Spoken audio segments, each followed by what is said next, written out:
پر ہو جائے گی اور دنیا سے ظلم بھی ختم ہو جائے گا، اور دنیا میں انسان جو ہے وہ اپنی اللہ نے جس مقصد کے لیے اسے خلق کیا ہے اس مقصد کی طرف انسان بڑھنا شروع کر دے گا جی۔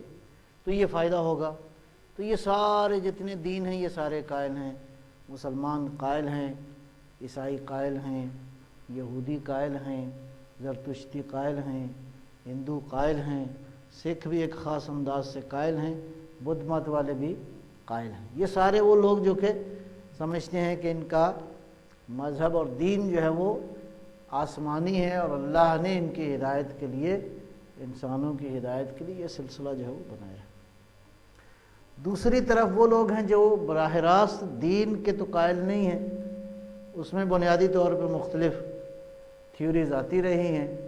موجودہ لوگوں کا خیال یہ ہے کہ دنیا میں جو اینڈ ہوگا وہ دنیا کے اندر ویسٹرن لبرل ڈیموکریسی کا آئیڈیا ہے، جس کے بعد سارے انسانوں کو ان کے مسائل حل ہو جائیں گے۔ ایک صلوات اللہ فرمائیں گے انشاءاللہ۔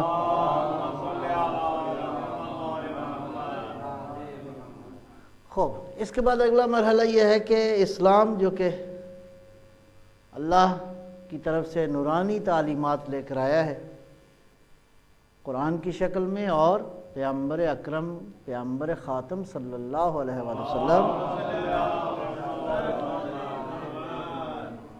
کی ختم نبوت کی صورت میں، پیغمبر خاتم نبوت اور پیغمبر اکرم کی نبوت بھی ختم نبوت، اور یہ بنیادی طور پہ تمام تر انبیاء نے پیغمبر کے ظہور سے پہلے زمین پہ راستہ ہموار کیا تاکہ آخری نبی ظہور کرے۔ تو تمام تر انبیاء آتے رہے تاکہ لوگوں کو آشنائی ہو کہ آخری جو میسج آئے گا، آخری جو پیغام آئے گا وہ کامل ترین ہوگا، اور وہ کامل ترین پیغام جو ہے انسانوں کو جو ہے وہ انسانوں کی مشکلات کو آسان کرے گا۔ ختم نبوت کا معنی کیا ہے؟ اسلام نے ختم نبوت کی شکل میں دنیا کی راہبری کا دعویٰ کیا ہے کہ اسلام تمام تر انسانوں کی راہبری کرے گا، اور انسان کے تکامل کا وعدہ کیا ہے اس دین نے کہ اگر انسان نے اس دین کا دامن تھام لیا تو انسان کمال حاصل کرے گا۔ تو بے الفاظ دیگر ختم نبوت یعنی دنیا کی راہبری، امت کے، انسانوں کے دین اور دنیا کے معاملات میں راہبری کرنا، یہ ایجنڈا ہے ختم نبوت کا، دنیا کے معاملات میں بھی اور دین کے معاملات میں بھی۔ اب یہاں معاملہ بنیادی طور پر میسج کا ہے، اور ساتھ ہی ساتھ اس انسان کا ہے جو اس میسج کے مطابق انسانوں کو راہبری دے۔ جی، جب پیغمبر دنیا سے چلے گئے تو کیا وہ نظام راہبریت باقی ہے کہ جو انسان کو خاتم نبوت کے جانشین ہونے کی حیثیت سے وہ جو مقاصد اور اہداف ہیں ختم نبوت کے، ان کو اسی طرح نافذ کرے جس طرح مصطفیٰ چاہتے تھے؟ توجہ ہے انشاءاللہ؟ ایک صلوات اللہ فرمائیں گے انشاءاللہ۔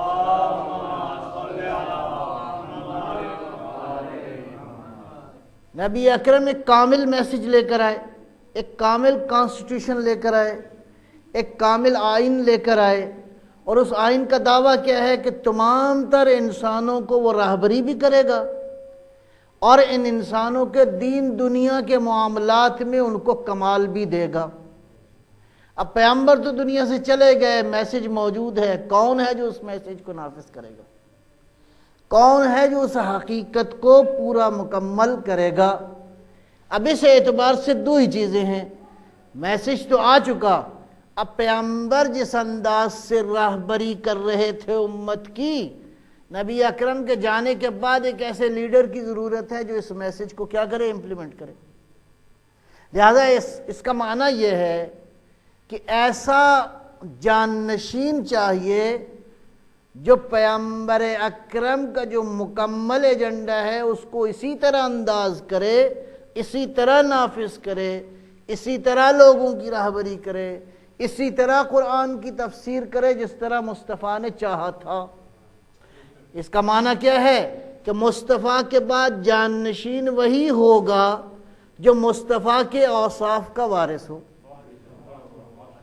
جو مصطفیٰ کے سارے میسج کو سمجھتا ہو۔ گویا بالفاظ دیگر مصطفیٰ کا جانشین عقل بھی کہتی ہے اور شریعت بھی کہتی ہے کہ مصطفیٰ کا جانشین بلا فصل ہونا چاہیے۔ ایک صلوات اللہ فرمائیں۔ اللہ اکبر۔ نعرہ رسالت یا رسول اللہ، نعرہ حیدری یا علی، نعرہ صلوات اللہم صلی علی محمد۔ عقلی دلیل کیا ہے کہ مصطفیٰ کا جانشین بلا فصل ہونا چاہیے؟ اگر فاصلہ آ جائے تو راہبری ختم ہو جائے گی۔ اگر پیغمبر کے بعد اگر حقیقی جانشین نہیں آتا تو راہبری کی وہ حقیقت سمجھ میں نہیں آئے گی جو پیغمبر چاہتے تھے۔ بس پیغمبر اکرم کا جانشین، اب جانشینی خالی کرسی مراد نہیں ہے۔ اب چلتے ہیں قرآن کریم کی بارگاہ میں، پیغمبر کا کن اوصاف میں جانشین ہونا چاہیے؟ نمبر 1، پیغمبر اکرم کا علم میں جانشین ہو۔ پیغمبر کے پاس کتنا علم ہے؟ پیغمبر کے پاس کتنا علم ہے؟ قرآن یہ کہتے ہیں علمک ما لم تکن تعلم، میرا حبیب ہم نے آپ کو سارے کا سارا علم دے دیا۔ یا شب معراج کے واقعات میں جو اللہ نے ارشاد فرمایا اوحا الی عبدہ ما اوحا، کہ اللہ نے جو وحی کرنی تھی اپنے حبیب کو کر دی۔ وہ رسول جو ساری کائنات کا علم اللہ نے اس کے سینے میں رکھ دیا۔ قرآن وہ دعوے دار، وہ کتاب جو کہتی ہے کہ تبیانا لکل شیء، اس قرآن میں ہر سوال کا جواب موجود، ہر بیان اس کتاب میں موجود، ہر مشکل کا حل اس کتاب میں موجود۔ بس پیغمبر اکرم کے علم کا جانشین وہی ہوگا جو پیغمبر کے علم کو اسی طرح جانتا ہو جس طرح مصطفیٰ جانتا۔ ایک واقعہ مجھے یاد آیا، ایک صلوات اللہ فرمائیں گے انشاءاللہ۔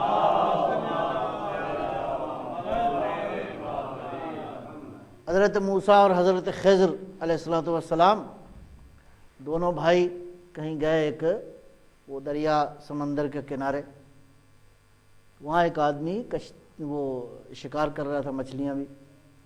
ایک منظر عجیب دیکھا ایک پرندہ آیا، اس نے سمندر سے قطرہ لیا اپنی چونچ میں اور مشرق کی طرف پھینک دیا۔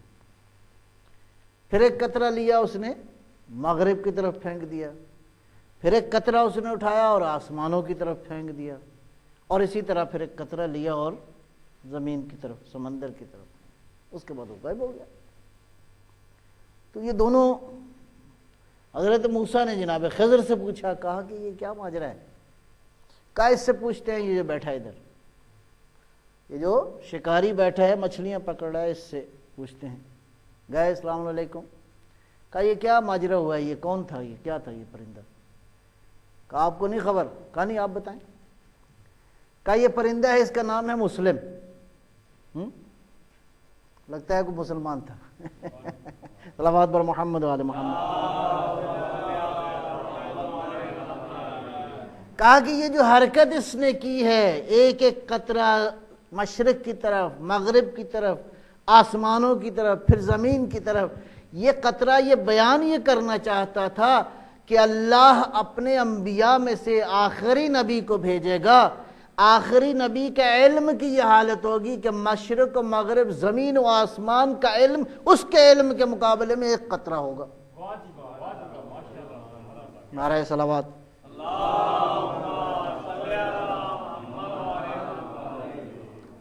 پس جس نبی کا علم مشرق و مغرب کا علم اور زمین و آسمان کا علم اس نبی کے علم کے مقابلے میں قطرہ ہو، پس اس علم کا وارث وہی ہوگا جو یہ کہے کہ زمین کی راہوں سے آسمان کی راہوں کو میں بہتر جانتا ہوں۔ وہی ہو سکتا ہے جو علم کی دنیا میں وارث علم نبی ہو۔ ایسا نہیں کہ آپ سوال پوچھیں اور وہ پریشان ہو، کہے کہ تحقیق کر کے بیان کروں گا۔ بے الفاظ دیگر یہ جو پیغمبر نے ارشاد فرمایا کہ علی قرآن کے ساتھ ہے، میں اور قرآن علی کے ساتھ ہے، یہ دو جہت سے قابل توجہ ہے۔ قرآن علی کے ساتھ ہے کیا معنی ہے؟ علی ابن ابی طالب قرآن کے تمام تر اسرار، قرآن کریم کے تمام تر رموز، بے الفاظ دیگر اسم اعظم کی تمام تر عظمتیں علی کے سینے کے اندر میں۔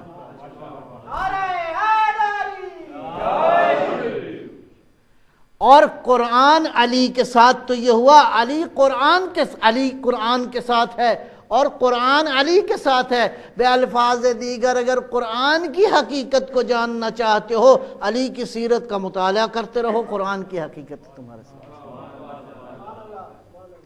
علامہ اقبال مرحوم کا ایک شعر یاد ہے، اے وصف تو مدحت محمد، اے وصف تو مدحت محمد، یا علی تیری صفت کرتا ہوں محمد کی ثنا ہوتی ہے۔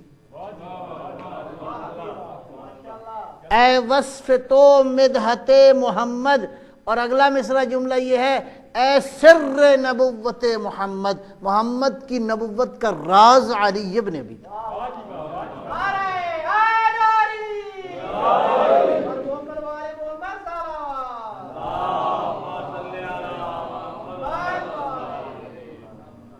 گردوں کے برفعت ایستاد است، از بام بلند تو افتاد است۔ یہ جو آسمان اتنی بلندیوں پہ کھڑا ہے، یہ عظمت اس لیے ملی ہے کہ علی کی بلند چھت سے گرا ہے، اللہ نے یہ عظمت دے دی۔ گردوں کے برفعت ایستاد است، از بام بلند تو افتاد است۔ اور اس کے بعد ایک شعر بس اور عرض کروں گا، بیتو نتوان به او رسیدن، بی او نتوان به تو رسیدن۔ یا علی تیری بغیر مصطفیٰ کی سمجھ ناممکن ہے، اور مصطفیٰ تک پہنچنے کے لیے علی کے بغیر ناممکن ہے۔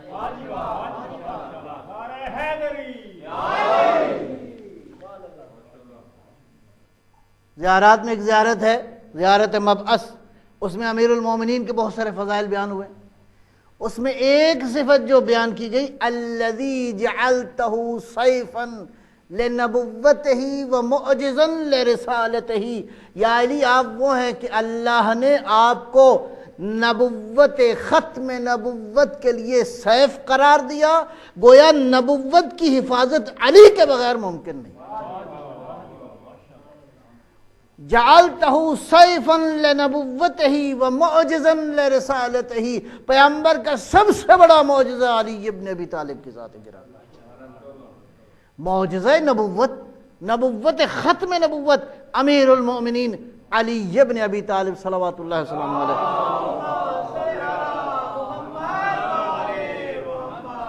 بس علم میں جان نشین کون ہے؟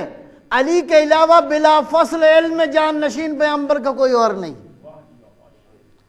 پیغمبر اکرم کے باقی اوصاف، پیغمبر قرآن جیسی حقیقت لے کر آئے، قرآن میں بلا فصل علی ابن ابی طالب کے علاوہ کوئی اور جان نشین نہیں ہے۔ نبی اکرم کے جتنے بھی اوصاف ہیں، اگر کوئی بلا فصل جان نشین ملے گا تو وہ علی ابن ابی طالب صلی اللہ علیہ وسلم۔ یہ بات یہاں پہ ثابت ہو گئی۔ اب نبوت کا مقصد کیا ہے؟ اللہ نے نبوت کو کس مقصد کے لیے بھیجا؟ اہداف نبوت و رسالت کیا ہیں؟ اہداف نبوت بیان کرتے ہوئے قرآن کہتا ہے، بسم اللہ الرحمن الرحیم، لقد من اللہ علی المؤمنین اذ بعث فیہم رسولا یتلو علیہم آیاتہ ویزکیہم ویعلمہم الکتاب والحکمہ۔ اللہ نے احسان کیا ہے ایمان والوں پر۔ یہ کیا احسان کیا ہے؟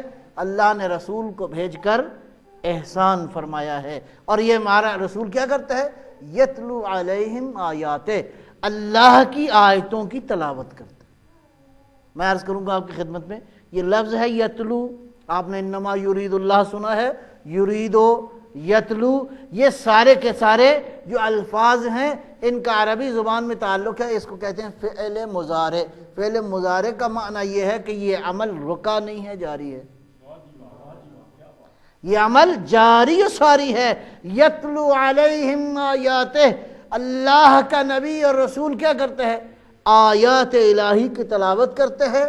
یزکیہم ویعلمہم الکتاب والحکمہ، نبی کا کام ہے روحوں کو پاک کرنا، نبی کا کام ہے نفسوں کا تزکیہ کرنا، نبی کا کام ہے کتاب و حکمت کی تعلیم دینا. پس یہ جو تین کام ہیں، پیغمبر اکرم رسول کا کام ہے اللہ کی آیتوں کی تلاوت کرنا، رسول کا کام ہے جانوں کو پاک کرنا، رسول کا کام ہے کتاب و حکمت کی تعلیم دینا. کوئی ہے جو اس عمل میں جان نشین ہو، جو یہ طاقت رکھتا ہو کہ آیتوں کی تلاوت بھی کرے اور روحوں کو پاک بھی کرے، کتاب و حکمت کی تعلیم بھی دے؟ پیغمبر تو وسلم مکمل طور پہ واضح ہے کہ پیغمبر انہی تین کاموں کے لیے اللہ نے بھیجا. پیغمبر کا جان نشین وہی ہوگا جو آیتوں کی تلاوت اسی طرح کرے جس طرح مصطفیٰ نے کی، جو روحوں کو پاک کرنے کی طاقت اسی طرح رکھتا ہو جس طرح مصطفیٰ کرتے ہیں، جو کتاب و حکمت کی ساری آگاہی اسی طرح دے سکتا ہو جس طرح نبی دے سکتا. پس آیتوں کی تلاوت کے لیے ضروری ہے کہ وہ آیتوں کی معرفت بھی رکھتا ہو.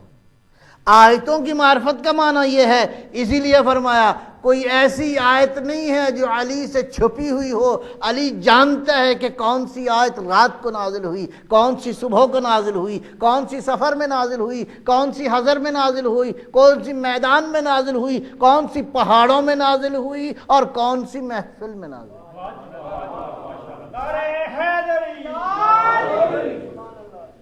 روح کو پاک کرنے کے لیے وہی پاک کر سکتا ہے جس کی روح خود پاک ہو. ایسا ہی ہے، روح کو پاک کرنے کے لیے، ارواح کو پاک کرنے کے لیے وہی انسان روحوں کو پاک کر سکتا ہے.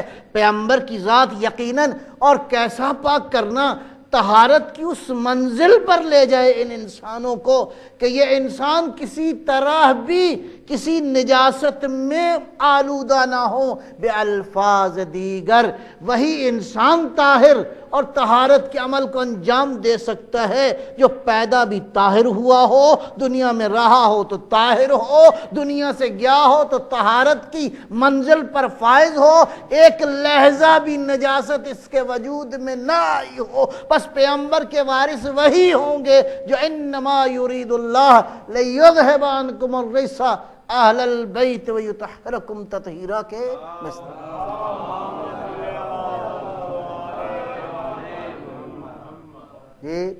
طہارت کی اس منزل پر فائز ہو جس منزل پر خود رسول اللہ فائز ہیں.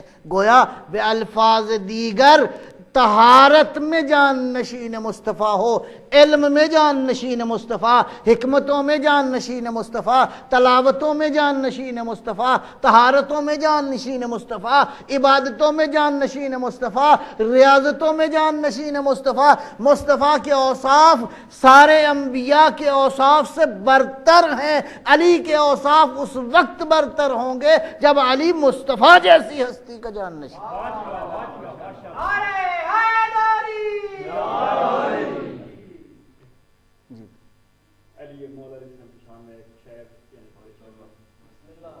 علی ولی وہ ہیں جس کے ہر عمل سے اصول بنتے ہیں. علی ولی وہ ہیں جس کے ہر عمل سے اصول بنتے ہیں. علی وہ ہیں جس کے بچوں کے نانا رسول بنتے ہیں. سبحان اللہ. نعرہ حیدری. ماشاءاللہ. اصولوں کو سیکھنا ہے تو سوائے در اہل بیت کے کہیں اور نہیں. اس مدینے کی حقیقت کو سمجھنا ہے تو یا مصطفیٰ ہو یا مصطفیٰ جیسا ہو. وہ معاشرہ جو انسان نے خواب دیکھا ہے. دیکھیں معاشروں کی 5 قسمیں ہیں. ایک تو میں عرض کر رہا ہوں مدینہ فاضلہ. مدینہ فاضلہ وہ ہے جس میں فضائل کمال پہ ہوں گے اور آپ بھی یہاں پہ نہیں رہیں گے. خداوند عالم اس مدینہ فاضلہ میں تمام تر انسانوں کے اندر وہ فضائل اور کمالات جو دین کا ہدف اور مقصد ہے وہ ان انسانوں کو میسر آ جائیں گے. ایسے مدینے کو، ایسی سوسائٹی کو، ایسے تمدن کو مدینہ فاضلہ کہتے ہیں. لیکن 4 قسمیں اور بھی ہیں جس سے ہمیں بچنا ہے. جو مدینہ فاضلہ نہیں ہے۔ ایک کہتے ہیں کہ مدینہ کا معنی میں نے عرض کیا، مدینہ کا معنی ہے شہر، مدینہ کا معنی ہے معاشرہ، مدینہ کا معنی ہے جہاں کچھ لوگ رہتے ہوں، ان کی روایات ہوں، کسی سسٹم کے تحت زندگی بسر کرتے ہوں، لہٰذا اس مدینے کو کہیں گے مدینہ۔ لہٰذا ایک ہے مدینۃ النبی، خالی فقط یثرب جس کے جگہ کا نام تھا، پیغمبر اکرم جب تشریف لے گئے تو وہ ہو گیا مدینۃ النبی، ورنہ لغوی طور پر ہر شہر کو مدینہ کہتے ہیں۔ صلوات اللہ فرمائیں گے۔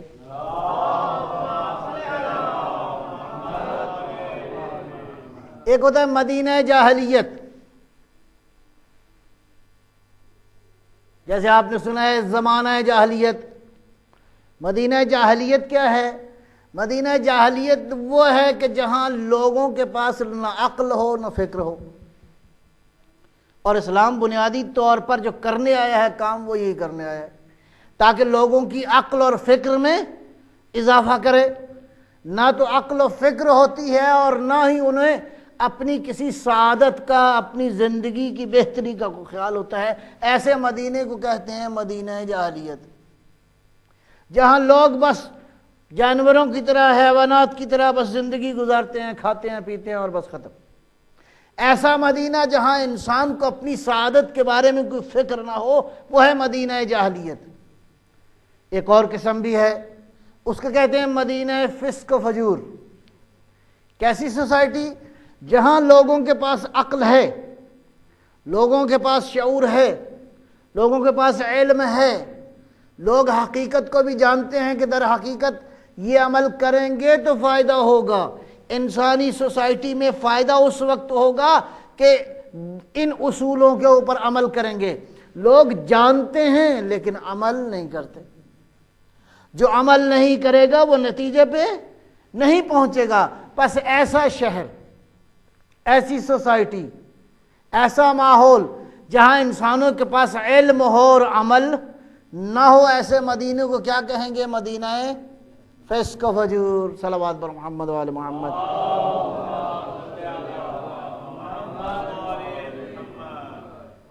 دو مدینے ہو گئے، تیسرا مدینہ، اس کی بھی تاریخ میں مثالیں موجود ہیں۔ یہ مدینہ کون سا ہے؟ یہ مدینہ، اس کو کہتے ہیں مسخ شدہ مدینہ۔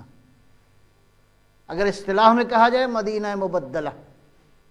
کیا ہوا کہ اس شہر کے رہنے والے زندگی بہت اچھی تھی، معاملات بہت اچھے تھے، عقل و فکر بھی اپنے عروج پہ تھی، سعادت کی ساری باتیں حاصل تھیں، ہر کوئی خوشی سے اور خرم رہ رہا تھا، ہر کسی کو اپنے وسائل بھی میسر تھے، ہر کوئی اپنی زندگی بہت اچھی گزار رہا تھا۔ مجموعی طور پہ انسان ایک اچھی زندگی بسر کر رہے تھے کہ یکدم ایسا ہوا کہ آہستہ آہستہ ان انسانوں نے کیا کیا؟ اس علم سے جہالت کی طرف سفر شروع کیا، اور آہستہ آہستہ ایسا ہوا کہ یہ قوم تاریخ سے مٹ گئی۔ اور اس قوم کی مثال قرآن کریم نے سبا کی قوم، ملکہ بلقیس کی جو رعایا تھی، وہ کہتے ہیں تاریخ نے لکھا ہے کہ وہ لوگ بہت ہی خوشحال تھے، اپنے زمانے میں بہت زیادہ امیر تھے، وہ معاشرہ بہت ہی ترقی یافتہ معاشرہ تھا، لیکن آہستہ آہستہ زمانہ ایسا ہوا کہ وہ قوم زوال کا شکار ہو گئی، اور اس کے بعد وہ قوم آہستہ آہستہ دنیا سے ناپید ہو گئی۔ تو یہ ہے وہ مدینہ جہاں کے رہنے والوں نے کیا کیا؟ زوال کی راہ اختیار کی۔ یہ مدینہ کیا ہو گیا؟ مسخ شدہ مدینہ۔ پس مسخ شدہ مدینہ ایک مدینہ ایسا ہے جس کے ساتھ ابھی ہم شاید پنجہ آزمائی کر رہے ہیں۔ ایک صلوات اللہ فرمائیں گے انشاءاللہ۔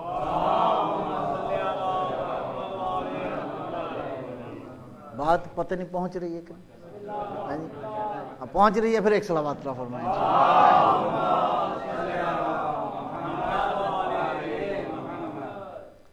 تو 3 مدینے تو ہو گئے جی، اور چوتھا مدینہ جو ہے وہ کیا ہے؟ مدینہ غالہ، گمراہ مدینہ، گمراہ سوسائٹی۔